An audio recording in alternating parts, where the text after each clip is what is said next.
Hey, Tom Hughes. Welcome back. Another YouTube reading from my new book, The Beast of the Candler Building, Sensational Stories from Atlanta's Past. Available right now, just a click or two away. It could be in your mailbox in the next couple of days or on your porch from Amazon.com. Amazon.com exclusively. The Reverend James Armstrong made quite the impression when he arrived in Atlanta in 1884 to be the new rector of St. Philip's Church. They have their cathedral now in Buckhead. Then they were catty-cornered to the state capitol on Washington Street downtown. When he first arrived, Armstrong had to deal with this rumor that he was John Wilkes Booth because he looked so much like him. But of course, the assassin was dead, or supposedly. Then, soon after he arrived, Armstrong caused a little bit of a furor among his brother preachers in town because he was the only one to say he was okay with the idea of this charity ball, which, of course, would have involved dancing. And dancing was not yet acceptable in Atlanta's church-going community. Then, the following year, he'd only been in town a year, summer of 1885, Armstrong takes a summer holiday by himself, goes north, visit family, make a couple of guest preaching, stopped in Cincinnati on his way back. And that's where we pick up the story with a newspaper headline, August 27th, 1885, the Cincinnati Evening Post.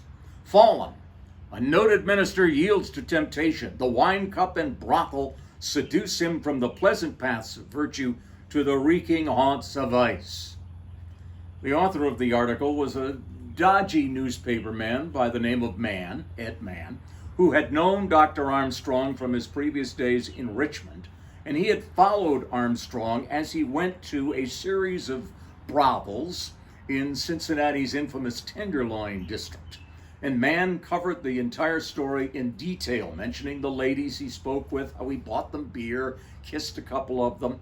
And then he concludes by saying, nothing is known of Armstrong until he appeared at Hunt's Hotel where he went to bed and was still sleeping at a late hour this morning.